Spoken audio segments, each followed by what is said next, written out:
امریکہ میں وقتاً فوقتاً کسی چھوٹے بڑے سیاستدان یا پبلک آفیسر کی کرپشن سامنے آنا حیرت کی بات نہیں ہے۔ ابھی حال ہی میں ایف بی آئی نے ریاست اوہایو کی اسمبلی کے سٹنگ اسپیکر کو ان کے 4 ساتھیوں سمیت گرفتار کیا ہے۔ ان پر الزام ہے $6 کروڑ کی کرپشن کا۔ لیکن انٹرسٹنگ بات یہ ہے کہ یہ کرپشن ہوئی کیسے، بتاتا ہوں۔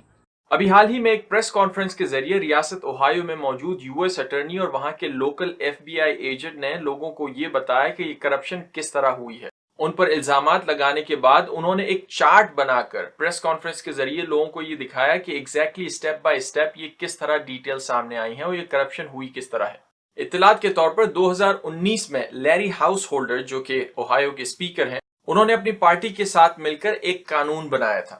اس قانون کے تحت اس ریاست میں موجود جو پاور جنریشن کرنے والی بڑی کمپنی ہے جو اس ریاست کے لیے بجلی بناتی ہے، اسے $1 ارب کی گرانٹس دی گئیں جس سے اس کو فائنینشلی ہیلپ ملی۔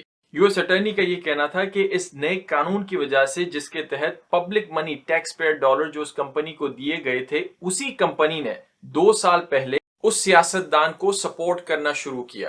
ایک نان پروفٹ آرگنائزیشن بنائی گئی جس کے تحت اس سیاستدان اور ان کے ساتھیوں کو الیکٹ کرنے کے لیے، ان کو الیکشن جتوانے کے لیے اور ان کی لابنگ کرنے کے لیے تقریباً $60 سے $61 ملین خرچ کیے گئے۔ اس نان پروفٹ آرگنائزیشن کے ذریعے مختلف انیشیٹو میں بہت ساری رقم انویسٹ کی گئی اور کچھ رقم ڈائریکٹلی لیری ہاؤس ہولڈر کی جیب میں بھی گئی۔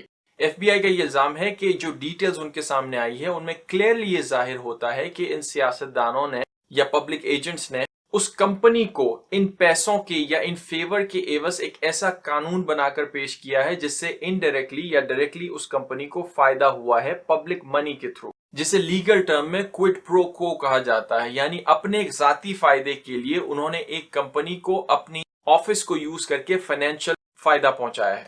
پریس کانفرنس میں موجود جو ایف بی آئی کے ایجنٹ موجود تھے، ان کا یہ کہنا تھا کہ عموماً تو پورا سال ایف بی آئی جو ہے وہ بہت بڑے بڑے کرائم کو انویسٹیگیٹ کرتی ہے، مطلب ڈرگ ریلیٹڈ کرائم یا چائلڈ ابیوز ریلیٹڈ کرائم، لیکن جب بھی کوئی پبلک سرونٹ اس قسم کی کرپشن کرتا ہے تو وہ ان کی نمبر 1 پرائورٹی بن جاتی ہے۔ But our number one priority in the FBI is public corruption.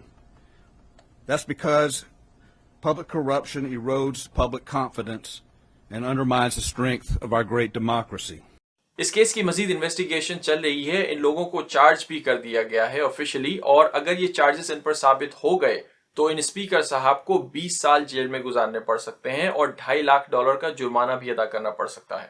ریاست اوہایو کے گورنر جن کا تعلق ریپبلکن پارٹی سے، انہوں نے آلریڈی یہ ڈیمانڈ کر دی ہے کہ یہ اسپیکر صاحب کو ریزائن کر دینا چاہیے۔ ان سیاست دانوں کو چارج کرنا اور نہ صرف چارج کرنا بلکہ پبلک تک ڈیٹیلز اس ساری کیس کی پہنچانے کا ایک کلیئر مقصد ہے، جو کہ ایف بی آئی کے ایجنٹ نے خود اس پریس کانفرنس میں بتایا۔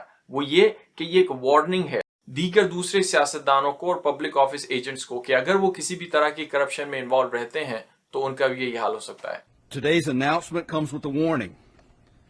From City Council to the State House, all forms of public corruption are unacceptable. That's it. See you next time.